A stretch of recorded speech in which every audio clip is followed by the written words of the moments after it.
أعوذ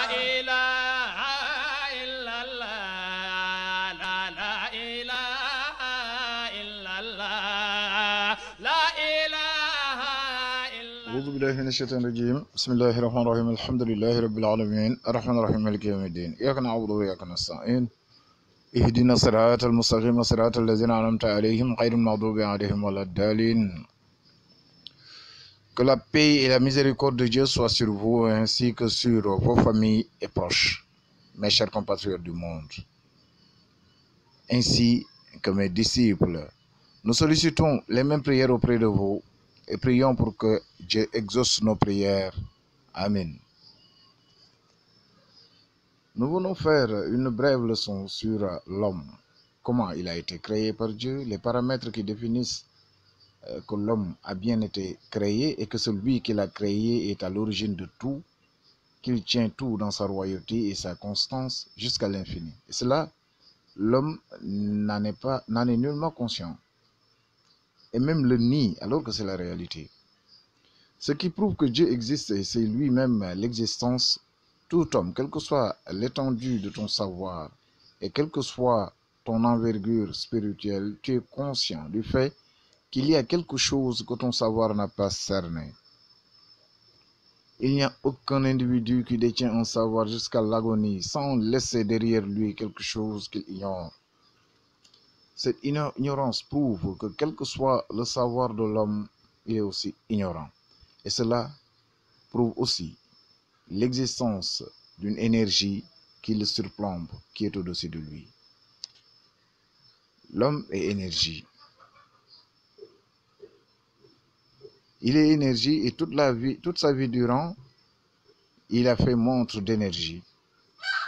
Il a créé, il pense, il invente, il fait beaucoup de choses.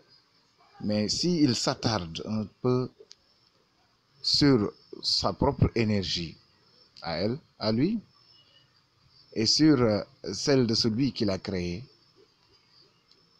il saura qu'il est le substitut sur terre de cette énergie qu'il a engendrée. Donc, si l'homme va jusqu'à dire que Dieu n'existe pas, cela est une aberration. Mettons de côté le nom Dieu, par exemple, et retenons le mot énergie. Étant entendu que l'homme est énergie, tout ce qui est énergie. Les arbres, les animaux, les couleurs et l'ensemble des créatures, chacune d'elles fait fonctionner son système par l'énergie, que ce soit l'atmosphère, l'eau, le vent, les étoiles, l'astre solaire, même la roche qui est là, immobile, est énergie. Mais si on fait état de l'énergie que nous savons surplombant le monde, car l'homme est le maître du monde, aucune créature n'est au-dessus de lui parlant énergie. Mais l'énergie que l'homme a et dont il est conscient, y a-t-il parmi les créatures une seule qui peut se glorifier d'un savoir qui l'empêche, en mourant, de laisser quelque chose que son savoir n'a pas circonscrit? Est-ce que cela peut être? Non. C'est cela qui prouve que quand tu as voulu fabriquer une voiture, un avion, ou en tout cas tout ce que tu veux, la matière première, tu l'as toujours trouvée sur place. Tu ne l'as pas produite. En somme, tout ce que tu as fabriqué, tu as trouvé les matières premières sur place. Et est-ce un hasard? Non, ce n'est pas du hasard. C'est seulement que ton esprit est dépassé. Ainsi donc, ce qui t'a permis de fabriquer, donc l'énergie qui a fabriqué cela est ton énergie. Et tu es l'énergie qui représente cette énergie-là. Donc, tu ne peux pas, par raisonnement normal, prouver que tu n'as pas été créé. Car tout ce que tu as créé, tu l'as revendiqué. On voit même des inventions, des créations auxquelles les familles donnent leur nom pour en revendiquer la paternité. Et maintenant, tu nies avoir été créé. C'est ce qui est à l'origine de l'ignorance. Du moment que quel que soit son savoir, l'homme est ignorant. Donc, s'il va jusqu'à dire qu'il n'a pas été engendré, cela va être rangé du côté de cette ignorance même, de cette autre ignorance.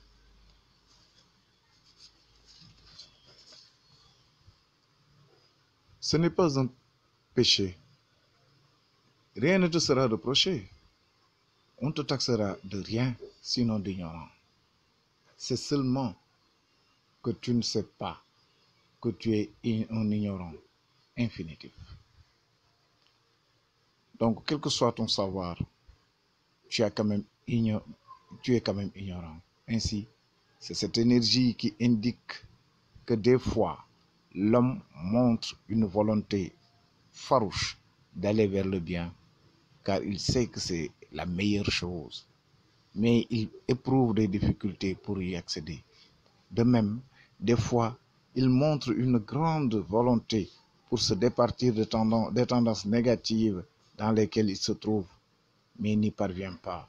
Donc, c'est cela qui prouve qu'il existe une énergie, cette force qui est au-dessus de nous en tant qu'énergie. Ce que je vais expliquer, je ne peux pas le faire à travers les produits des nouvelles technologies et de l'information et les télécommunications que sont WhatsApp et autres, car ils ne peuvent pas contenir ce savoir.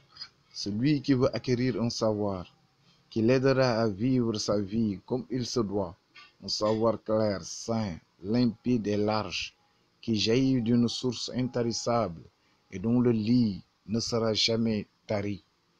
Un savoir qui peut combler votre vie, ici-bas et dans l'au-delà. Il te faut venir adhérer à notre école. Si tu le fais, tout sera au point. Cet exposé, nous l'avons fait uniquement pour lancer un salut à notre auditoire, soucieux de vivre leur vie pleinement en tant que NIT, pour les aider à y parvenir. Car l'homme a beaucoup de choses qu'il ignore et qu'il doit savoir et maîtriser afin de pouvoir vivre la vie qui lui sied, c'est-à-dire une vie large.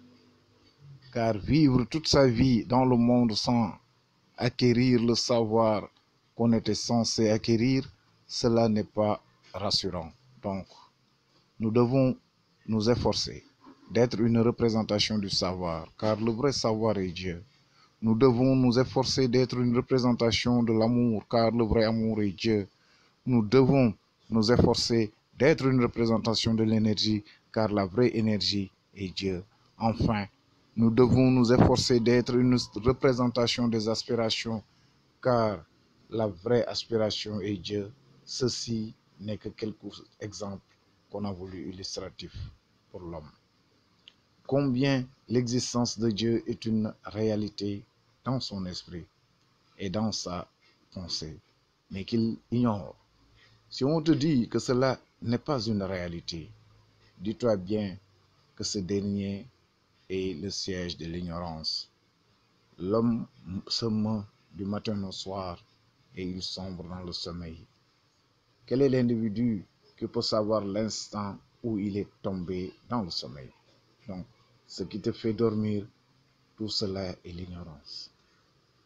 Quelle que soit la durée de la vie de l'individu, il arrive toujours le jour où il perd la vie. Donc, cette mort-là aussi est l'ignorance. Donc, l'homme a une durée qui est limitée. Or, il y a une existence illimitée. Et c'est à partir de la limite de la durée de l'homme que cette existence se met en évidence.